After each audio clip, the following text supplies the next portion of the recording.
Good morning mga ka-farmers. Ito po yung palayan namin na tatamnan ko ng sili. Ito po. Yan po. Saka ito yung isa na kukunin pa yung mga dayami na ng palay. Ayan po. Medyo malaking area po to. Ayan. Kasi balak ko na taniman ng sili. Ngayong summer, medyo tuyo na yung lupa. Saka meron naman kaming pagkukunan na tubig doon malapit sa ayan yung kabila na yan, sapa na yan, may ilog. Ayan po. Ito, ayan, yung nakastart na ako na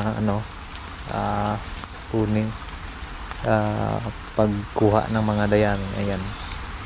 At saka bukas patuloy ko tong kuha ng mga dayami. Ayan po. Ito, papakita ko naman yung tanim namin na sili. Yung siling haba na pansigang po. Yan. Ayan po siya. Ayan. Ilang harvest na dito. Ayan, nakita nyo bagong naman sibol na dahon. At saka namumulaklak na ulit. Ayan. Ayan, may mga hinog na bunga. Ayan. Ayan po. Maganda po yung tingnan kasi yung sumibol na yung mga bagong dahon. Saka may na rin mga bunga. Ayan, hahaba tong mga bunga at saka malulusog. Ayan po. Ayan. Sa pagtanim kasi ng siling haba na siya, maganda rin kasi yung presyohan is minsan umaabot ng pinakamataas na presyo dito sa amin is umaabot siya ng 200. Saka yung pinakamababa ay nasa 20 or 10 na yun. Ayan po. Ito ditong banda siya, medyo mahina pa yung yung dahon kasi siya nagkasakit.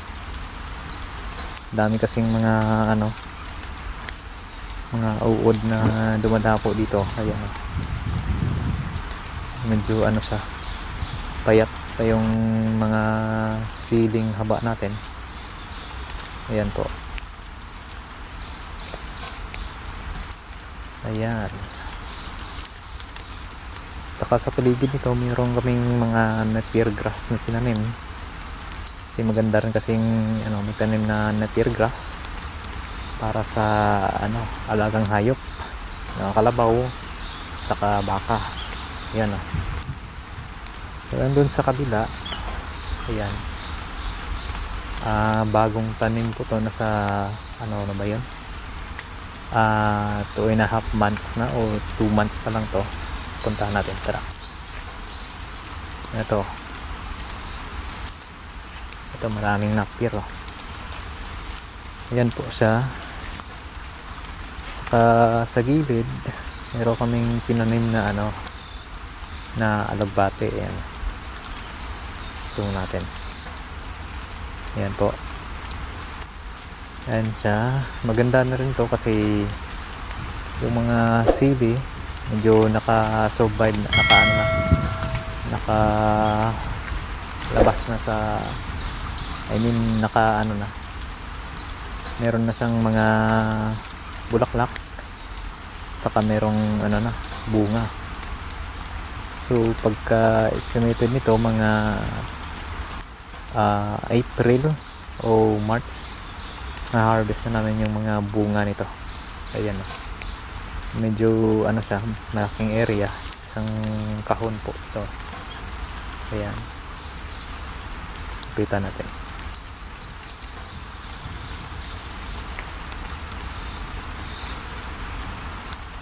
Yung dito banda, ano siya,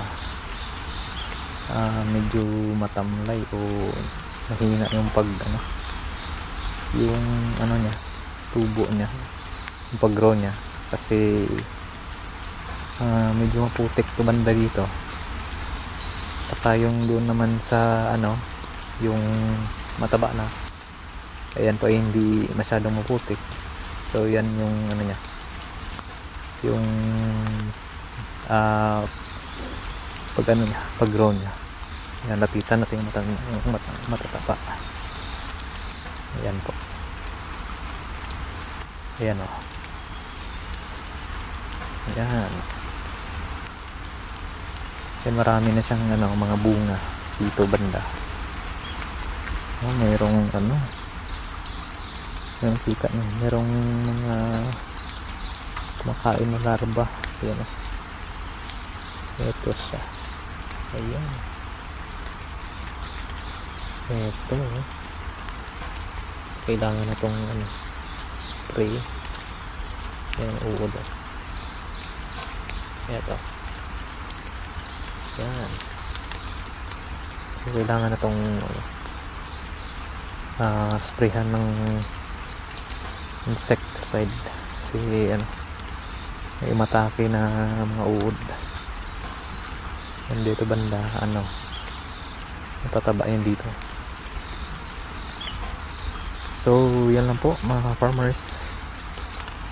See you sa susunod na video pag tatanim naman dito. Tatanamin namin dito ng bagong punla. Yan.